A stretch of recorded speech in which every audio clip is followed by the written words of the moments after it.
Hey folks, this is Kelani. Welcome back to the Battle of Dazar'alor raid guide for normal and heroic. This time we'll be taking down the Stormwall Blockade. The first thing you need to know about this fight is that you won't be facing the big chap in the middle right away. You have to hop onto two boats to deal with some weird tide folk first, but the boss in the middle is still very important. Throughout the fight he will gain energy from a variety of abilities. If he ever reaches 100 energy, he will cast Catastrophic Tides. This one-shots your entire raid, so the name of the game is to not let the boss get energy. To start with, you need to split your raid down the middle, one tank, half your healers and half your DPS on the left boat, and the rest on the right boat. The left boat will start with Sister Katherine, the lightning boss. Her first ability is Voltaic Flash. Orbs of lightning appear on the boat and spark across, dealing a large amount of damage to anyone that gets hit. There's several patterns which can spawn, some cover 1/3 or even a half of the platform, for which you just need to move back and forth from the safe area as they go across, and other times you will get one orb at a time which works its way down the entire length of the ship. Just avoid these as best you can. Her next ability is Crackling Lightning. One player will get a blue swirl under their feet, and after a short delay they'll get struck by a bolt of lightning. This deals damage to everyone within 6 yards, so that player should move to the corner of the boat. After the lightning strikes, another AoE will trigger just afterwards called Thunderous Boom. This deals damage to everyone within 12 yards and silences them, so make sure it's placed as far away from the raid as you can get it. The damage and silence effect are reduced the further away from the center of the effect you are, so if you have to stand in it, try stand on the very edge. She will also periodically throw out some jolting volleys, which deals damage to nearby players. This is unavoidable and is just there to keep your healers busy. The boss will also cast Electric Shroud. She will shield herself and start channeling empowerment to the big boss in the middle, which grants him energy fairly quickly. Nuke down the shield and interrupt her as soon as possible. Over on the other boat you'll have to deal with Brother Joseph. He will also throw out random damage with Tidal Volley in the same way Sister Katherine will, so healers need to stay on their toes. He also has the same shield ability, except it's called Tidal Shroud instead, but you deal with it the same way. Nuke down the shield and interrupt the cast. His other abilities are Sea Storm and Seize Temptation. Sea Storm will mark a few players, and after a very short delay they will spawn a nasty AoE that deals a lot of damage and slows anyone who stands in it. Try to get these to the edges of the ship without falling off. Did I mention you can fall off? Yeah, that's a thing, just be careful. When the boss uses Seize Temptation, a siren will appear at the edge of the ship and start tempting one of your players towards it. They will walk towards the siren helplessly, and if they reach the siren, they'll jump to their doom. If you get targeted by the siren, you have a few seconds to run away from it before you get charmed, but as soon as the ad spawns, you should nuke it down as fast as possible so you can save your friends from a watery grave.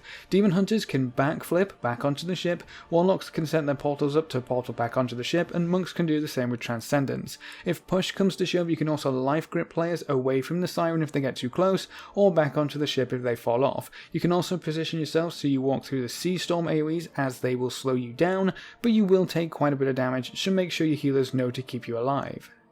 On heroic mode, these bosses will actually swap ships when they reach 50%. If one boss is significantly ahead of the other, one ship will have to deal with two bosses at once, while the other is bombarded constantly with water swirls. Neither of these situations is ideal, so on heroic mode you need to make sure these two mini-bosses hit 50% at around about the same time, so they teleport at the same time. When these bosses die, they will remain as a spirit and channel into the big boss, giving him a huge amount of energy. The spirits only disappear when both mini-bosses die, so you should try to kill them as close together as possible to prevent the boss from getting too much energy.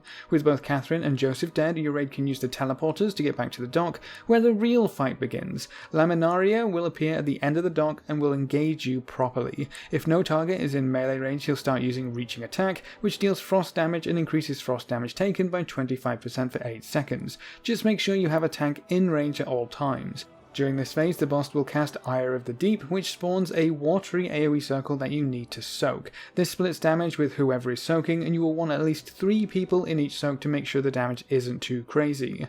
Another ability you need to watch out for is Sea Swell. When the boss casts this, little swirls will appear under every player's feet, and after a short delay, a water burst will hit the swirl's location and deal quite a bit of damage. Those swirls also leave behind a damaging AoE on the floor, so make sure you're not standing in it. You can run out of room pretty quickly if you're not careful, but thankfully there is a way to clear away some of the pools on the floor.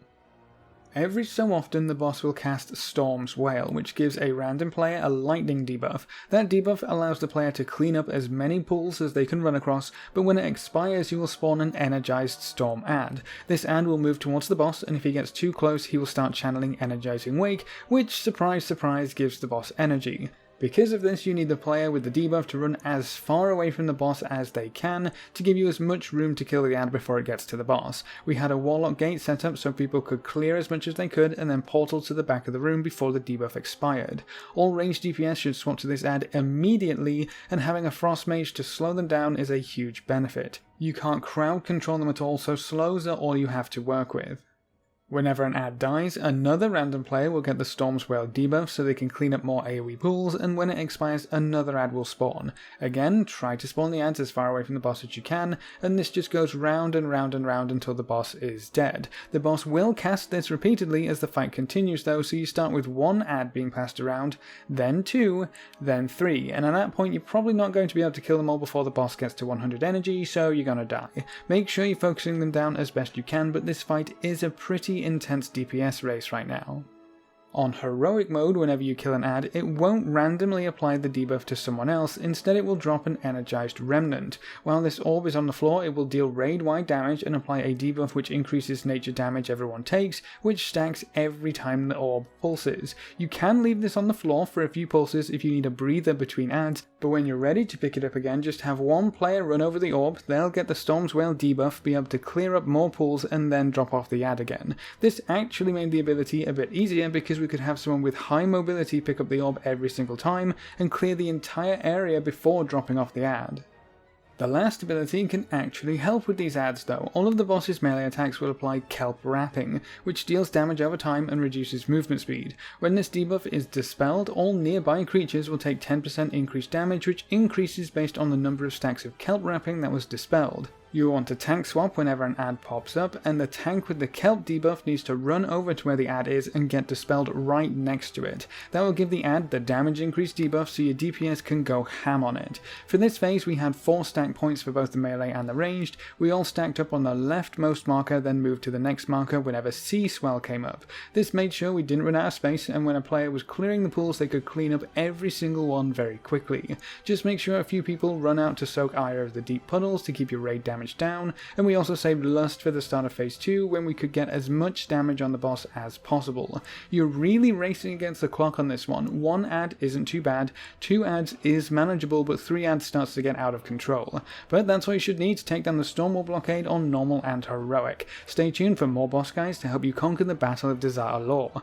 A big thank you to all of our supporters over on Patreon. You can see their names floating by on screen. If you want to join these lovely guys and gals, you can find a link in the description below. Remember to leave a like just below the video before you leave, and if you want to see more, make sure to subscribe. But apart from that, thanks for watching folks, good luck and have fun, and as always I will see you next time.